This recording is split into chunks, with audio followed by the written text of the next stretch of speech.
저희 아이들이 언젠가 이렇게 차를 타고 가는데 뒤에서 이렇게 얘기하는 소리가 들리는 거예요. 아, 둘째 아이가 큰 형한테, 첫째한테 얘기합니다. 형, 하나님 봤어? 큰 아이가 얘기해요. 만나봤지. 그래도 아빠가 목사님이라고 하나님에 대해서 굉장히 긍정적인 것 같았어요. 제 귀가 쫑긋해집니다. 아이들이 무슨 얘기하나 이렇게 듣는 거예요. 근데 둘째가 아, 얘기를 또 해요. 아니, 실제로 봤냐고. 실제로 봤냐고. 큰아이가 얘기해요. 아니, 못 봤어. 그럼 어떻게 만나봤어? 나도 잘 몰라. 잘 못 믿겠어. 그 얘기를 이렇게 듣는데요. 저는 굉장히 흐뭇했어요. 아이들이 솔직하죠. 아이들은 그대로 반응합니다. 교회에서 물어보면 안 되는 불문율이 하나 있어요. 뭔지 아십니까? 목사님, 천국이 정말 있나요? 이런 거 물어보는 교인들은 별로 없습니다. 여러분, 근데 천국이 정말 있습니까? 봐봐요. 목소리가 작잖아요. 묻고 싶은데 궁금한데 묻지 못하는 이 질문 중에 하나가 여러분 이런 거 아닐까요? 천국이 정말 있습니까?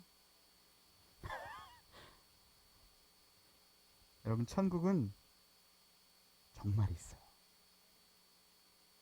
우리 천국에 대해서 많은 사람들이 이제 궁금해하는 것들, 소망하는 것들이 어떤 것이냐면, 야, 우리가 죽으면 정말 천국에 갈까? 이런 것들이에요. 죽음을 앞두고 있는 분들에 대해서는 이 질문이 굉장히 중요할 수 있습니다. 우리 주변에도 있지요.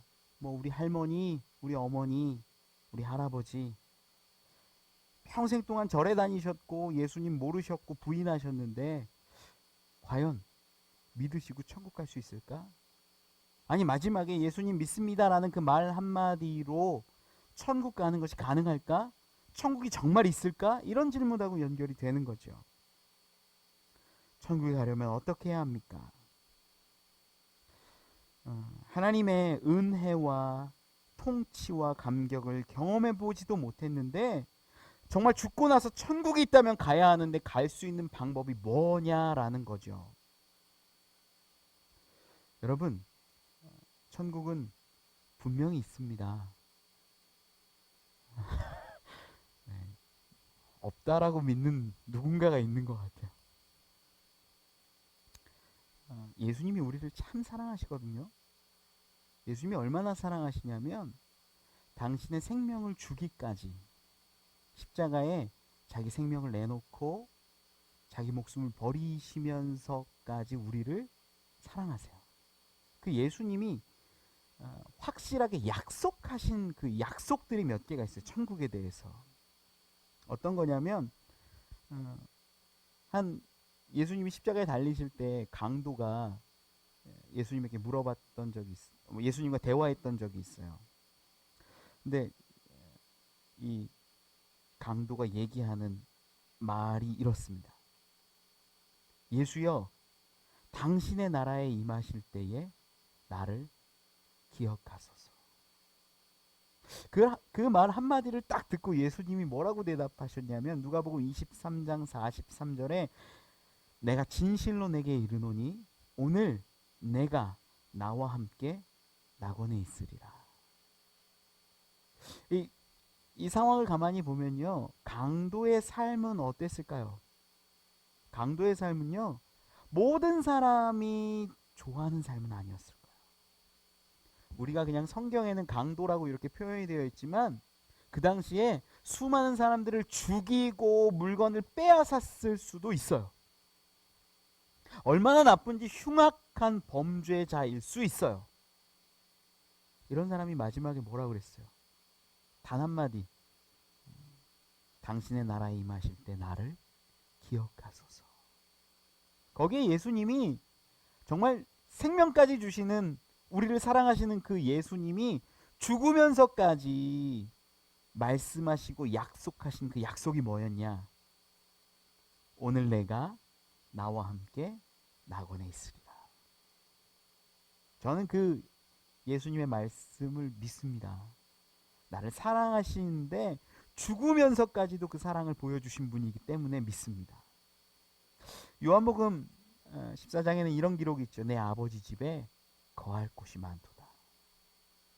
이 예수님이 말씀하신 분명한 어떤 천국이 있음을 우리는 알 수 있어요. 그런데 이 말씀 가운데에서 조금 더 분명하게 볼 수 있는 게 뭐냐면 이 공간에 대한 개념이 아니라 이 하나님과 함께함에 대한 개념이라는 거죠. 한 유명 대학의 물리학과 교수님이 이런 말을 했다고 합니다. 기독교인들이 말하는 천국이나 하나님은 어디에 있는지 나는 도저히 알 수가 없다. 우리는 이미 온 우주 구석구석을 뒤져보고 또 찾아가고 있지만 천국이나 지옥, 천사나 하나님과 같은 존재를 전혀 발견할 수가 없다. 그런데 아직도 이러한 존재를 있다고 믿는 사람들, 그 사람들이 이렇게 많다는 게 과학자로서 너무나 놀랍다. 이분이 물리학자여서 그런지 이렇게 눈으로 볼 수 있는 천국을 찾으셨던 것 같아요. 볼 수 없었죠? 밝혀지지 않았죠. 여러분, 하늘나라, 천국이라는 것은요, 실존하는 어떤 나라를 우리가 찾으려고 시도하고 찾아보고 망원경으로 여러 가지 도구를 가지고 검증해 보려고 했는데 검증이 안 돼요.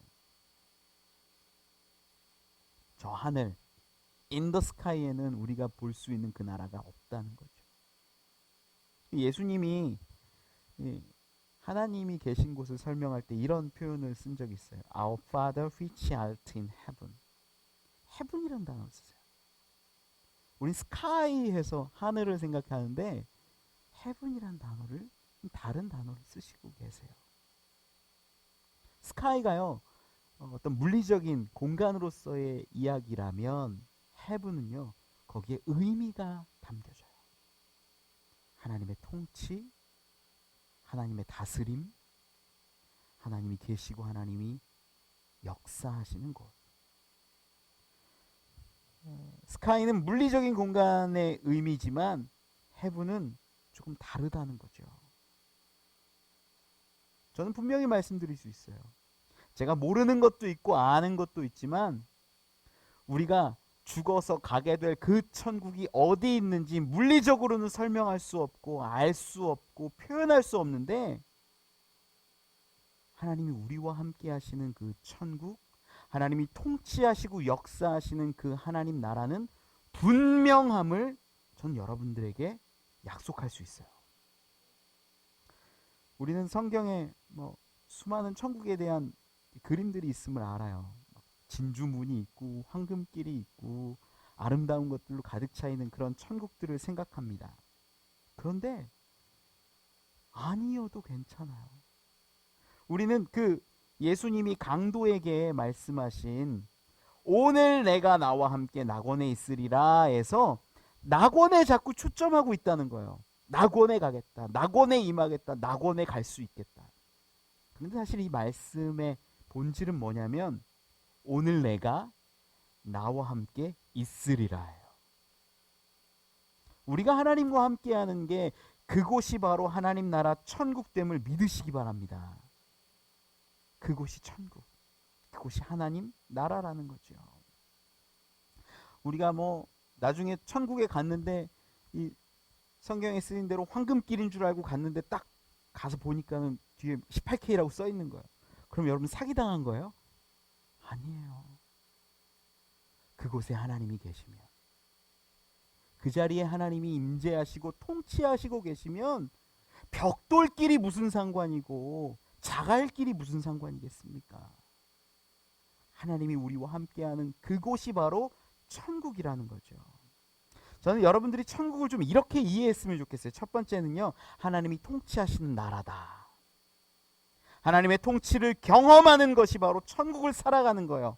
저는 그런 의미에서 예수 그리스도를 믿고 하나님을 의지하는 여러분의 가정이 또 우리 교회가 작은 천국됨을 믿습니다. 얼마나 아름다워요. 하나님을 찬양하는 자들이 하나님을 기뻐하고 노래하고 선포하고 하나님의 통치에 감사할 수 있는 이 예배를 드림이 얼마나 귀합니까? 기뻐하고 웃고 서로 사랑해 줄 수 있는 이 공동체. 저는 이곳이 작은 천국이 되기를 소망합니다. 여러분 옆에 있는 분 얼굴 한 번씩 보세요. 얼굴 한 번씩 좀 보세요. 웃어주세요. 옆 사람이 나를 보고 천국을 느껴야 돼요. 그게 진짜 천국 아닐까요? 두 번째 좀 우리가 천국에 대해서 알아야 하는 게 뭐냐면 죽음 이후에도 하나님의 함께 하심이 있는 곳. 그것이 천국이라는 거예요. 그 장소에 대해서만 이해하는 게 아니라 하나님이 우리와 함께 하는 것. 성경에 보면 이 로마서 8장에 보면 이런 기록이 있죠. 뭐 죽음이나 사망이나 어떤 생명이나 천사나 어떤 임금 같은 그런 권세자들까지도 하나님이 우리를 사랑하신 그 사랑을 끊을 수 없다라는 기록이 있어요. 저는 우리가 죽어도 하나님이 우리를 사랑하는 그 사랑은 영원하고 영원한 그 사랑이 임하는 곳이 천국임을 믿습니다. 천국은 그렇다라는 거야. 아름다운 문이 있고 최고급 즐길 거리가 있는 그런 곳이 아니라 하나님이 함께하는 곳. 여러분들 천국이 분명히 존재한다라고 증거하고 선포할 수 있는 분들이 되시기를 원해요. 천국이 있는지 없는지 모르겠어. 우리의 신앙이 이 모래밭에 세워진 신앙인지도 모르죠. 천국을 확신하고 하나님과 동행할 수 있는 저와 여러분 되시기를 축원합니다. 오늘 본문에는요, 천국이라기보다는 하나님 예수 그리스도 앞에 서 있는 수많은 무리와 그 나뉘어짐에 대해서 설명하고 있어요. 심판같이 보이죠. 31절에 보니까 이렇게 기록합니다. 인자가 자기 영광으로 모든 천사와 함께 올 때에 자기 영광의 보좌에 앉으리니 모든 민족을 그 앞에 모으고 각각 구분하기를 목자가 양과 염소를 구분하는 것 같이 하여 양은 그 오른편에 염소는 왼편에 두리라. 심판 때에 가서 보니까 우리 주님이 모든 천사들과 함께 그 보좌에 앉으시는 그 좌정하시는 그 날 그때가 분명히 온다고 하잖아요. 그런데 그때 모든 민족 아마 모든 사람들을 의미할 것 같아요. 그들이 하나님 앞에 섭니다. 예수 그리스도 앞에 섭니다. 그 보좌에 앉으신 분 앞에 서요. 그런데 서 있는데 구분해요. 오른편 왼편으로. 어떻게 구분하는지 알 수 없어요. 왜 구분하시는지도 알 수 없어요. 오른편에는 양, 왼편에는 염소. 그리고 그들에게 이렇게 말씀하세요. 34절에 오른편에 있는 자들에게 이르시되 내 아버지께 복 받을 자들이여 나와 창세로부터 너희를 위하여 예비된 나라를 상속받으라. 하나님의 나라, 천국, 상급, 놀라운 기쁨과 행복을 우리에게 허락하시는 장면이에요. 오른편에 있는 자들에게. 왼편에 있는 자들에게 뭐라고 하세요? 41절에 보니까 이렇게 기록합니다. 또 왼편에 있는 자들에게 이르시되 저주를 받은 자들아 나를 떠나 마귀와 그 사자들을 위하여 예비된 영원한 불에 들어가라. 심판의 때에 우리가 하나님 앞에 서는데 우리를 둘로 나누세요. 오른편과 왼편으로. 그리고 어떤 오른편에 선 자들에게는 하나님의 나라를 상속을 유업을 허락하시고 왼편에 선 자들에게는 영원한 불을 그들에게 주세요. 저는 오늘 이 말씀이요 놀라운 우리에게 깨달음을 줘요. 이 말씀이 하나님 나라에 이르는 지혜도 얻게 하고 하나님 나라를 구분할 수도 있게 하고 어떻게 해야 하나님 나라를 이루어가는지 분명하게 가르쳐주고 있어요. 어떤 여러분들 오른편에 왼편에 모두가 설 수 있어요. 어떤 사람들은 이 말씀을 읽으면서 야, 세상 사람들은 왼편에 서고 우리 예수 그리스도를 믿는 이들은 오른편에 서겠다라고 생각할 수 있지만 그건 알 수 없어요. 오늘 본문 말씀에 가만히 보면 오른편 왼편에 있는 사람들의 반응이 어떤가 살펴볼 수 있죠. 오른편에 있는 사람들은 이렇게 얘기합니다. 왜 우리에게 이런 상급을 주십니까? 예? 우리가 주님을 아는데, 주님의 얼굴을 알고 주님의 음성을 아는데 우리가 예수님이 줄일 때 먹을 것을 주었고 목마를 때 마시게 했고 나그네 됐을 때 영접했습니까?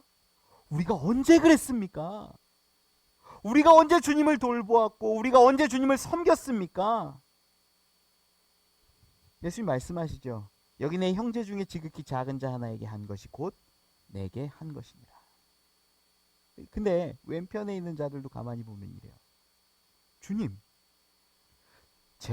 우리가 주님의 얼굴을 알고 주님의 음성을 아는데 우리가 언제 주님을 섬기지 않았고 먹이지 않았고 마시게 하지 않았고 주님이 옥에 갇혔을 때 우리가 봉양하지 않았습니까? 언제 우리가 주님을 보고도 모른 채 했습니까? 라고 물어요.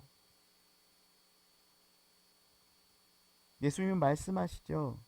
이 지극히 작은 자 하나에게 하지 아니한 것이 곧 내게 하지 아니한 것이니라.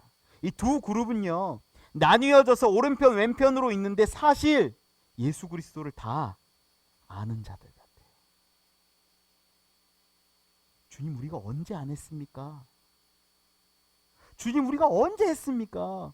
저는 주님께 한 적이 없는데요. 주님의 얼굴 아는데 음성 아는데 모습 본 적이 있는데 우리가 주님께 한 적이 없어요. 작은 자에게 한 게 나에게 한 거다. 주님 저는 주님의 얼굴을 알고요. 주님을 보았고요. 살아계실 때 주님을 따라다녔어요. 우리가 언제 주님을 안 섬겼습니까? 봉양하지 않았습니까? 이 지극히 작은 자 하나에게 안 한 것이 나에게 안 한 거다.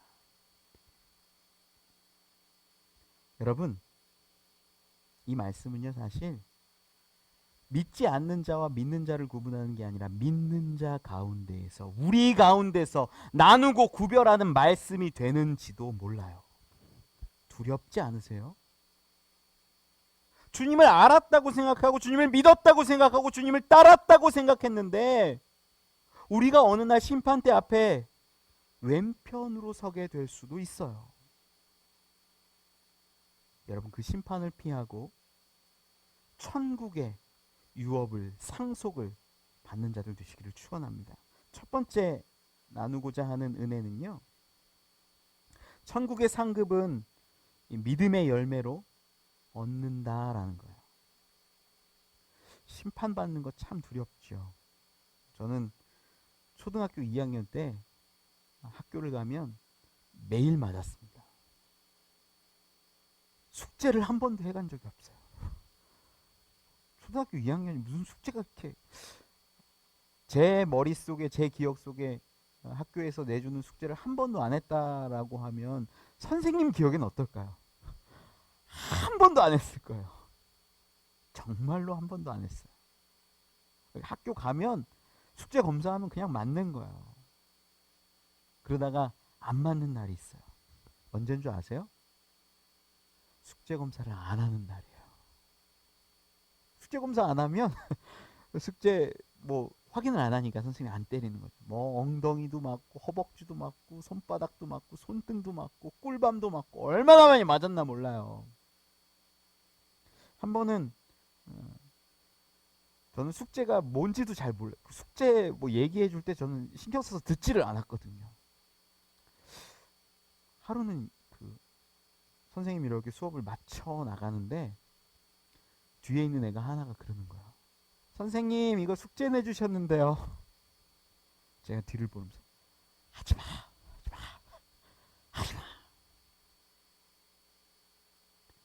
선생님이 곧 숙제 검사할 것 같으니까 하지마 하지마 말하지마. 선생님이 앞에 있는 하고 숙제 내줬어. 확인을 하고 뭐해요? 숙제 검사하는 거야. 그럼 또 맞는 거죠. 꼭 그럴 땐 선생님들이 바쁜 시간을 쪼개서라도 숙제 검사를 다 하고 때리시더라고요. 선생님 이거 숙제 내주셨어요 라고 말하는 친구들의 특징이 있어요. 뭔지 아세요 여러분? 숙제를 한 사람들이에요. 숙제를 했으니까 선생님 이거 숙제 내주셨는데요 확인하고 싶고 칭찬받고 싶고. 저는 숙제를 한 번도 안 해서 항상 혼났고 맞았고 선생님 앞에 서면 침묵했어요. 여러분 심판은요 숙제를 안 한 사람들에게는 그 심판 그대로 다가오지만 숙제를 한 사람들에게는 축제가 될 수도 있어요. 본문 34절에 보면 그때의 임금이 그 오른편에 있는 자들에게 이르시되 내 아버지께 복 받을 자들이여 나와 창세로부터 너희를 위하여 예비된 나라를 상속받으라 말씀해요. 마지막 날 심판하는 그날이 오른편에 선 자들에게는 축복의 날이요 상급의 날이요 상속받는 날이라는 거예요. 얼마나 기쁠까요? 얼마나 행복할까요? 그런데 저는 이 예수 그리스도를 믿고 그 믿음에 합당한 열매대로 살아가는 이 자들이 상급받는다라고 여러분에게 말씀드리는 거예요.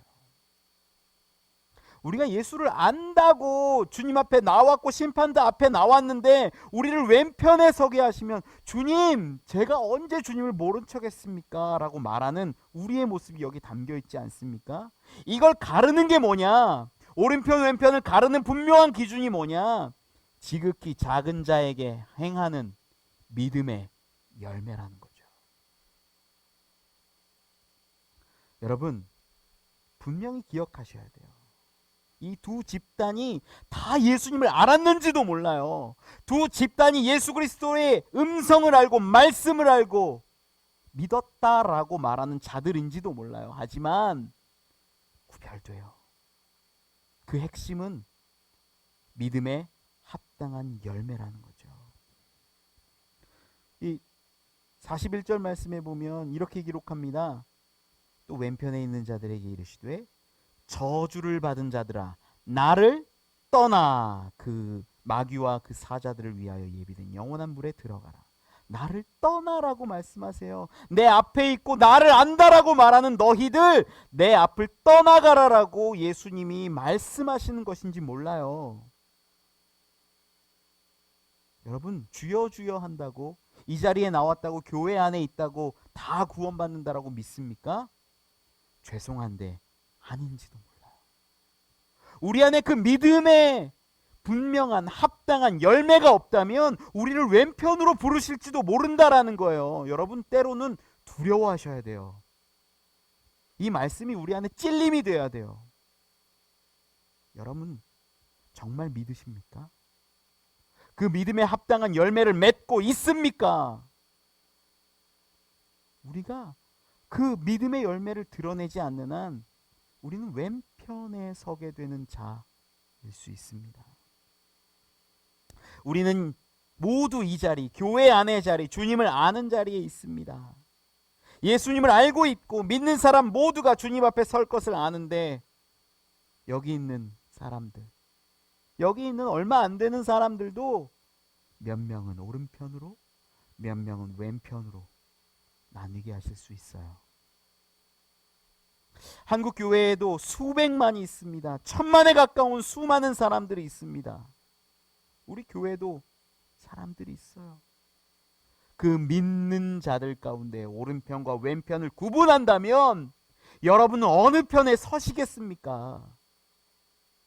오른편에 서는 자들 되시기를 축원합니다. 그게 믿음의 열매라는 거예요. 저는 이 믿음의 열매가 우리 가운데 분명히 맺혀지길 원해요. 노아의 방주 아시죠?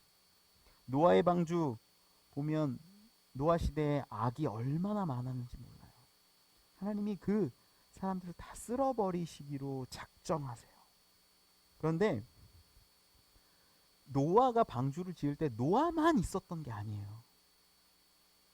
노아의 아버지가 라멕인데 라멕이 82세인가 그때 아들을 노아를 낳고 595년을 살아요.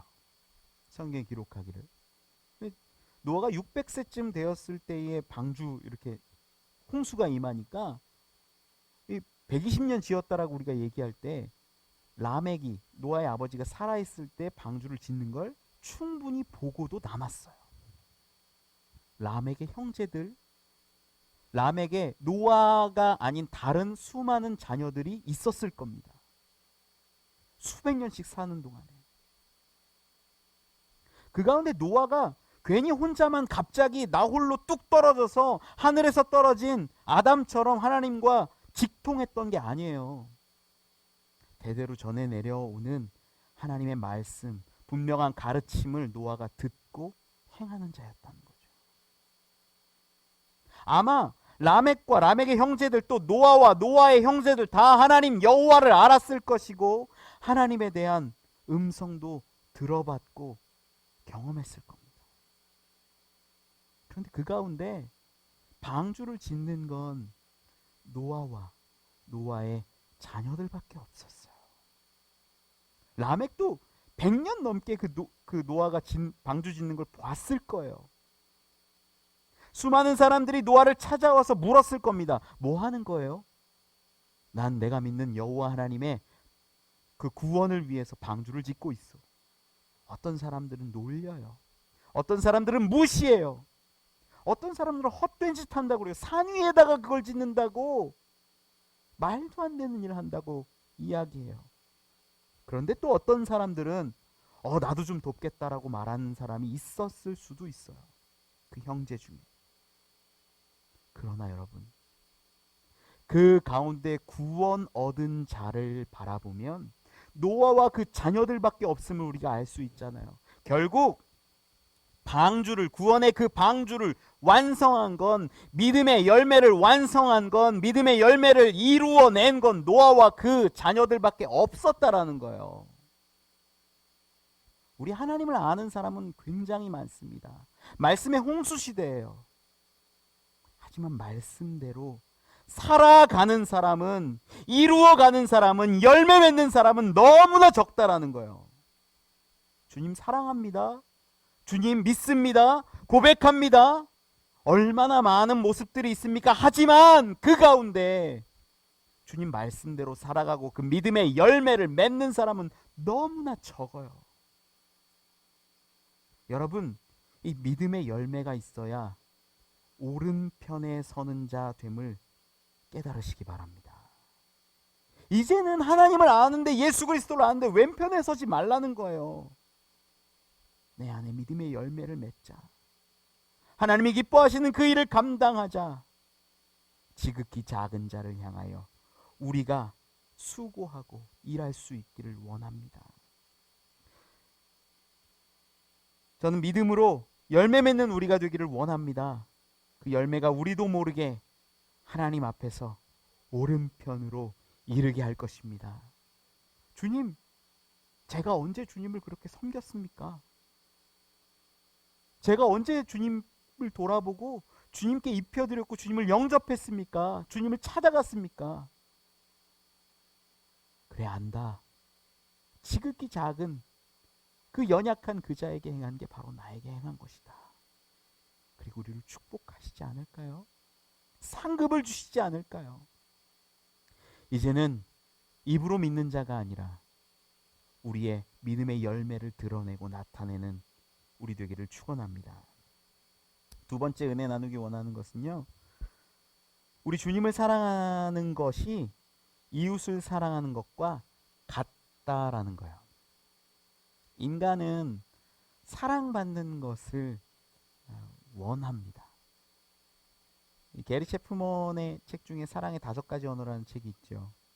인정받는 말, 봉사, 선물, 스킨십, 함께하는 시간, 이 5가지가 있어요. 인정받고 칭찬해주면 너무 행복하고 기뻐요. 내가 사랑받고 있구나 생각이 들어요. 봉사해주면, 나를 위해 헌신하는 누군가가 있으면 저 사람이 나를 참 사랑하고 있구나 깨달아요. 작은 선물이든 마음이든 선물이든 선물을 받으면 그 사랑을 느끼는 사람도 있고 스킨십으로 사랑을 깨닫는 사람도 있어요. 함께 시간을 가져주고 동행함으로 사랑을 느끼는 분도 있지요. 인간은 누구나 사랑받길 원해하면서 사랑합니다. 그리고 사랑받기를 소망해요. 자녀는요, 부모가 좋아하는 행동들을 하면서 인정받고 칭찬받으려고 노력해요. 보니까 그렇더라고요. 아빠 나 잘했지. 엄마 나 잘했지. 이 이야기를 항상 듣고 싶어요.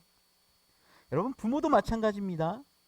자녀가 행복해하는 모습을 보면서 뿌듯하기도 하고, 이 아이가 나를 존경해줬으면 좋겠다, 나를 인정해줬으면 좋겠다, 나를 사랑해줬으면 좋겠다 하는 마음에 내가 희생하고 그 희생이 나에게 의미가 되는 거예요. 부부관계도 마찬가지입니다. 부부도 한쪽에서는 희생하는데 다른 한쪽이 전혀 하지 않으면 이 부부의 관계가 메마르기 시작하는 거예요. 깨지는 거예요. 가정이 삐그덕거리는 거예요. 막장 드라마 보면 한 명은 계속해서 사랑을 주는데 한 명이 바람 피고 다니든가 다른 짓들을 하더라고요. 가정이 깨지는 거 아니에요. 사랑은 주고 받을 때 더 커져요. 우리 주님이 우리를 어떻게 사랑하십니까?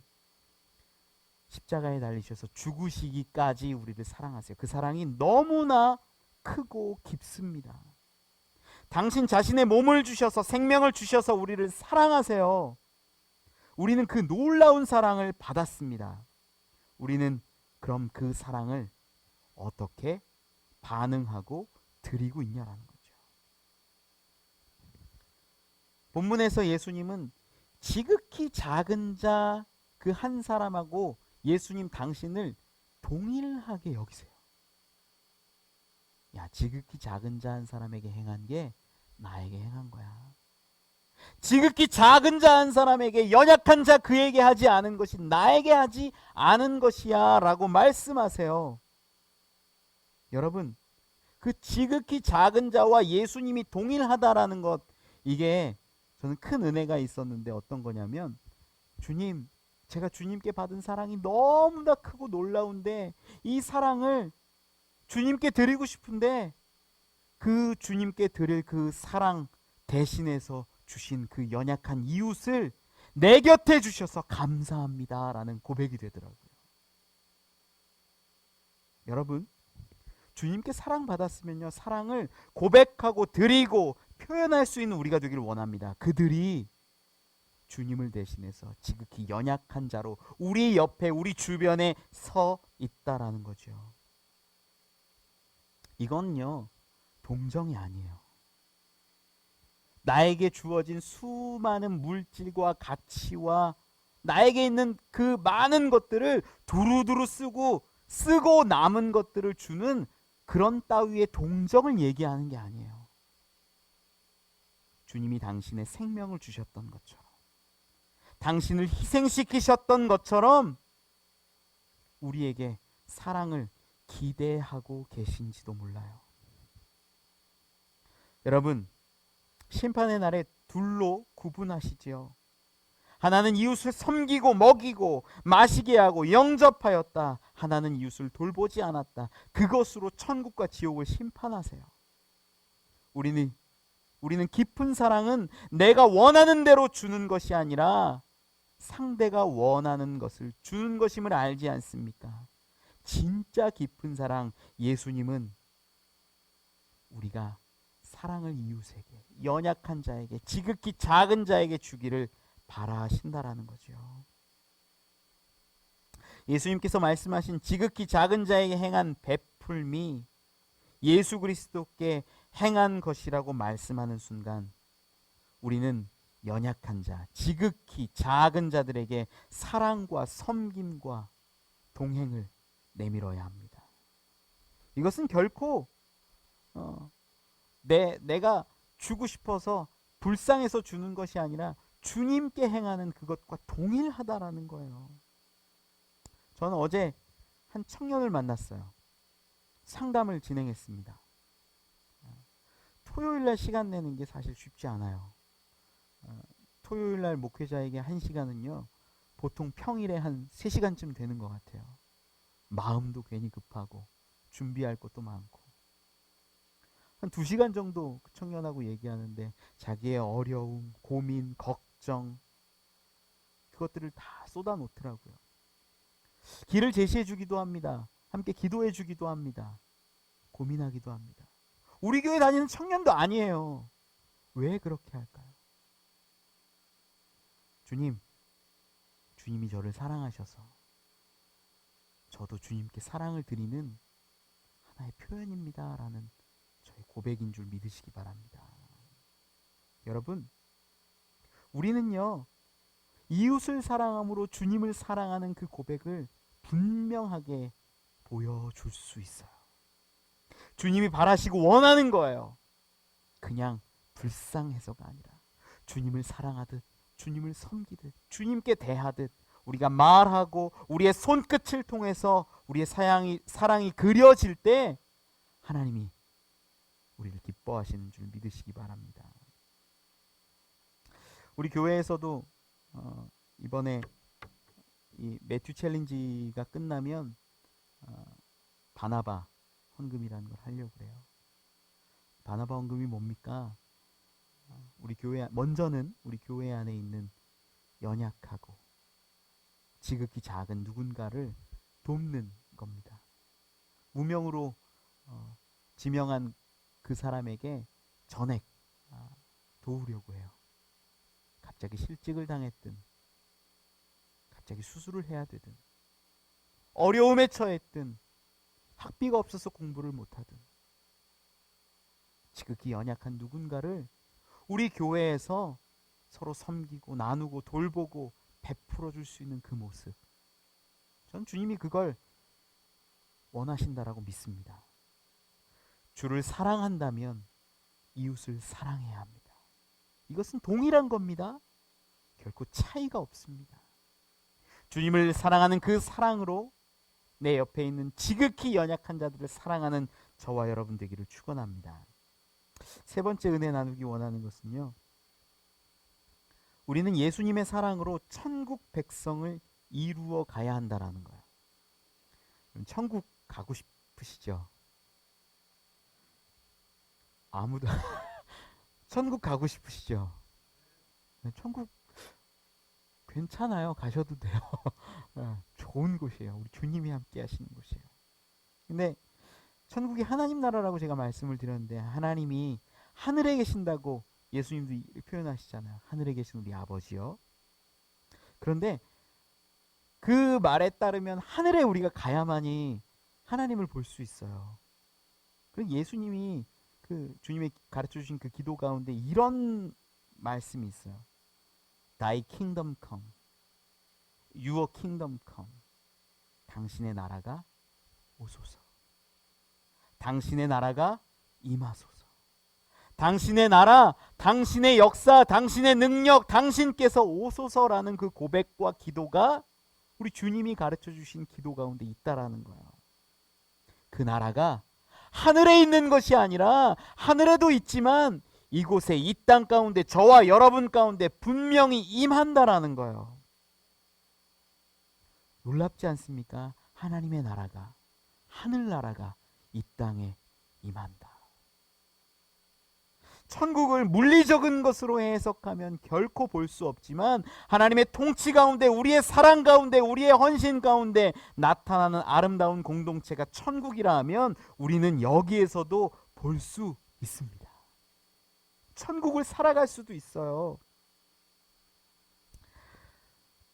저는 이 놀라운 하나님 나라의 신비가 우리 가운데 분명히 경험되기를 소망합니다. 이 천국은요, 그냥 한 사람 한 사람에 대한 것이 아니라 공동체라고 우리는 성경 여러 군데를 통해서 볼 수 있어요. 혼자 산다고 하면 기쁨이 별로 없겠죠. 이 버클리 대학에서 이 무리 공동체와 이 건강의 상관관계를 연구를 했어요.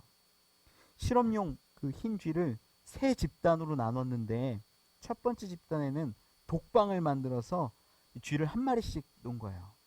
그리고 이 이 쥐들한테 먹을 것을 충분히 잘 제공해주고 운동도 시켜주고 놀아주고 쥐를 잘 그렇게 지내겠습니다. 두 번째 집단은요, 5마리씩 이렇게 무리지어서 놓은 거예요. 또 동일한 양에 적당한 먹을거리를 주고 운동도 시켜주고 또 놀아주기도 하고. 세 번째 집단은 좀 많은 양의 쥐를 놓고 그 쥐들에게 먹을 것도 주고 놀아주고 운동도 시켜요. 동일하게 그렇게 실험 조건을 갖추었습니다. 그런데 첫 번째 집단의 쥐들은 나중에 죽고 나서 봤는데 2년 정도를 살았어요. 뇌를 보니까 뇌가 적당한 평균적인 이 모습이었어요. 시작할 때랑 죽을 때랑 비슷한 크기였어요. 두 번째 집단은 2년보다는 조금 더 살았습니다. 조금 더 살기도 했고 또 뇌를 보니까 조금 더 커졌어요. 이 무리 생활을 통해서 뇌가 발달한 것으로 이렇게 추정했습니다. 세 번째 집단, 가장 발달한 뇌를 가지고 있었고요. 그리고 3년을 살았습니다. 그래서 이 버클리 대학에서 결론을 내린 게 공동체로 살아가는 것이 건강에 굉장히 이롭다, 유익하다라고 해요. 하나님이 아마 한 생명, 누군가 한 사람만 원하셨다면 태초에 천지를 창조하시고 아담과 하와 하나씩 두시고 그들과 평생 지냈을지도 몰라요. 그런데 하나님이 뭐라고 말씀하세요? 생육하고 번성해라. 아브라함에게는 너는 고향 너의 아버지의 집을 떠나 내가 내게 지시할 땅으로 가라. 너에게 큰 민족을 이루게 하겠다. 이 하늘의 별처럼 많은 숫자의 너의 자손이 되게 하겠다. 약속하세요. 별과 같이 큰 공동체를 이루게 하신다라는 거죠. 하나님 나라는요, 하나님이 세우신 그 나라는요, 하나님이 통치하시는 나라예요. 그런데 그곳에는 백성도 있다라는 거예요. 우리는 천국에 대해서 이야기할 때 내가 천국 가냐 못 가냐만 얘기하는데 하나님이 원하시는 건, 하나님이 바라보시는 건 나라를 이루고 백성을 이루어서 하나님 나라로 삼는 거였어요. 마가복음 16장 15절에 말씀합니다. 또 이르시되 너희는 온 천하에 다니며 만민에게 복음을 전파하라. 온 족속을 왜 제자 삼으라고 하실까요? 예수님은 당신의 나라, 당신의 공동체의 하나님 나라를 이루기를 원하셨다라는 것을 여러분 아셔야 돼요. 내 구원이 핵심이 아니라 하나님 나라가 핵심이 되면 그 나라를 위해서 내가 일하고 노력하고 함께 세워나가는 것이 중요하다라는 것입니다. 예수님이 이 땅에 오실 때도 자기 백성을 위하여 오셨다라고 성경은 기록해요. 히브리서 13장 12절에도 말씀합니다. 그러므로 예수도 자기 피로써 백성을 거룩하게 하려고 성문 밖에서 고난을 받으셨느니라. 나 한 사람을 위해서가 아니라 이 나라 이 백성, 하나님의 나라 그 공동체를 위하여 예수님이 희생하셨음을 성경은 증언해요. 여러분, 믿음의 열매, 내가 돕고 사랑하고 섬겼던 수많은 이들로 아름다운 공동체를 만들어가면요, 그들이 함께 하나님의 나라가 되어감을 저는 믿습니다. 2010년도에 돌아가신 고 이태석 신부님이라고 계세요. 울지마 톤즈라는 이 다큐멘터리 영화도 개봉을 했었고, 얼마 전에, 며칠 전에 이 울지마 톤즈 그 10년 뒤 이야기 영화가 개봉했는데 아직 저도 못 봤는데 보고 싶은데, 가만히 보니까 이 이태석 신부님이 남수단이라는 그 나라 가운데 뿌려놓은 복음의 씨앗들이, 섬김의 씨앗들이 10년 뒤 어떻게 되었는가를 조명하는 거였어요. 어떤 어린아이는 의사가 되었고, 어떤 어린아이는 하나님의 말씀을 증거하는 사람이 되어서 그 나라 가운데 놀라운 일들을 행하고 있다라는 거예요. 이 남수단 이 나라의 교과서에도 이태석 신부님이 실렸죠. 저는 이분이 분명한 믿음의 열매를 맺어 갔다라고 믿습니다. 우리도 그러해야 합니다. 지난 한 주간 저는 매튜 25 챌린지를 먼저 경험했습니다. 제가 한 주 먼저 여러분들에게 좀 나누려고 했는데, 첫 번째 날 점심 한 끼 6시간 금식하는 거 그렇게 어렵진 않더라고요. 아직 건강한 것 같아요. 두 번째 날 좋아하는 음료 마시지 않고 물만 마시기.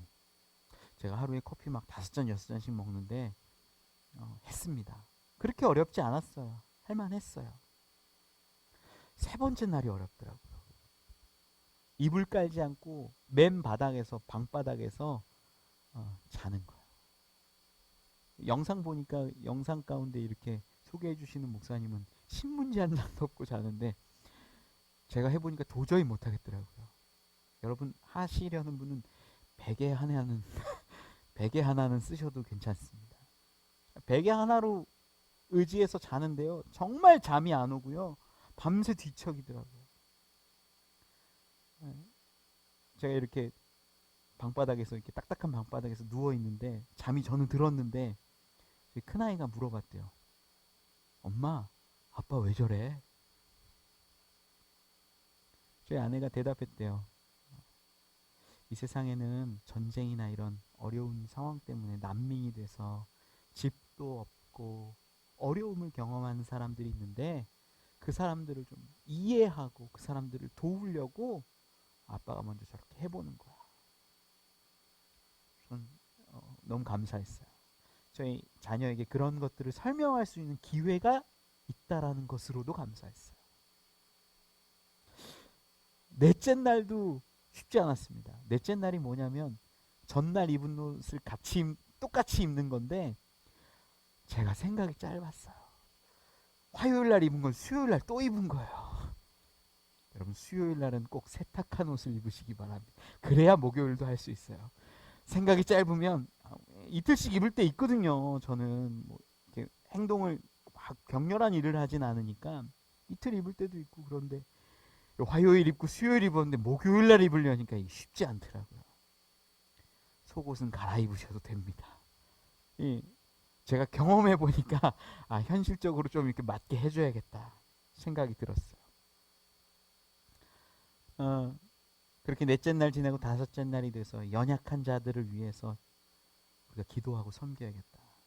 우리 교회에 있는 모든 청년들에게 제가 이렇게 카톡으로 작은 아이스크림 같은 거, 비타민 같은 거 선물 하나씩 보내고 문자를 다 했어요. 모든 청년에게. 돈이 중요한 게 아니에요. 청년들이 예수 그리스도를 믿는 게 정말 어려운 시대예요. 연약한 자들이에요. 두려워하는 자들이에요. 힘든 자들이에요. 저들을 좀 섬겨야겠다. 하나하나 그들을 놓고 기도하고 이렇게 보내줬어요. 좋아하더라고요. 저는 그렇게 내가 섬기는 작은 헌신들이, 섬김들이 우리 교회 가운데, 여러분이 속한 공동체 가운데 하나님의 나라를 이루어가는 놀라운 기쁨됨을 믿습니다.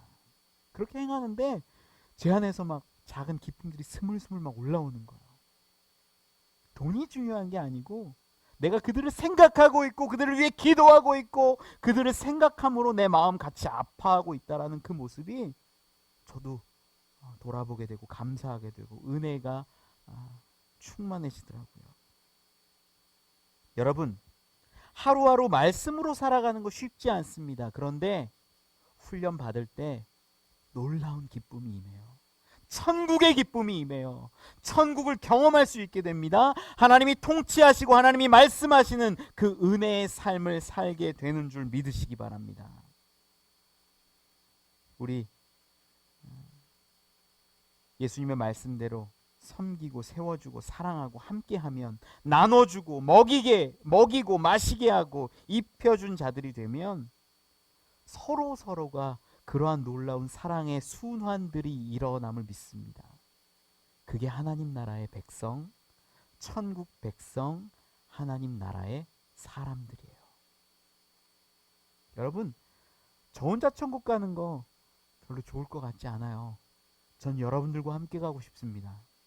천국 가서 절대 여러분 저는 독방 쓰고 싶어요 이런 말 하지 마세요. 천국 가는 주님 저는 독방 쓸래요. 아니에요. 함께하고 사랑하고 섬기고 내가 섬김받고 또 기뻐하고 그 자리가 천국 아니겠습니까? 우리 교회에 있는 성도들과 교우들과 가족과 정말 함께 가고 싶어요. 예수님을 믿는 지 얼마 안 된 사람들, 정말 예수 그리스도를 경험한 사람들의 공통적인 기도 제목이 뭔지 아세요? 내가 예수를 믿었는데 정말 예수님을 만났어. 그럼 기도 제목이 나오는 게 똑같아요. 우리 가족 구원해 주세요. 왜일까요? 내가 사랑하니까. 내 가족 구원 얻기를 원하니까. 믿음 분명하게 경험한 사람, 예수 그리스도 경험한 사람만 그렇게 된다라는 거예요. 여러분 혼자만 구원받는 자가 아니라 우리가 함께 구원받고 하나님의 나라를 이루어 가기를 원합니다. 하나님의 백성 되기를 원해요. 그 나라의 시민 되기를 원해요. 그것이 우리가 보게 될 천국 백성입니다. 말씀을 맺습니다. 우리 교회에서 이번에 매튜 25 챌린지도 하고 또 바나바 헌금도 시작을 하게 되는데 금액이 중요한 게 아닙니다. 안 하셔도 괜찮습니다. 때로는 기도함으로 마음 써줌으로 문자 하나로도 우리는 누군가를 살릴 수도 있고 도울 수도 있습니다. 여러분들이 그러한 지극히 작은 자 하나에게 우리의 손을 내밀 때 천국이 점점 더 아름답게 그려지는 줄 믿습니다. 저는 지금도 이 땅에서 참는 자들이 하나님 나라에서 더 큰 상급 받는 줄 믿습니다. 나의 유익을 쫓지 않고 하나님 영광을 드러내고 내가 참아서 내 물질과 시간과 감정들을 누군가를 위해 희생할 때 하나님이 기뻐하시고 우리 주님이 받으십니다. 그리고 우리가 속한 그 아름다운 작은 공동체들은 하나님의 나라가 됩니다. 오늘 내가 섬기고 베풀었던 그 작은 행동들이 하나님 앞에 서는 그날 오른편으로 이끌고 큰 상급에 이르게 함을 믿고 의지하는 저와 여러분 천국의 백성들 되시기를 간절히 축원합니다.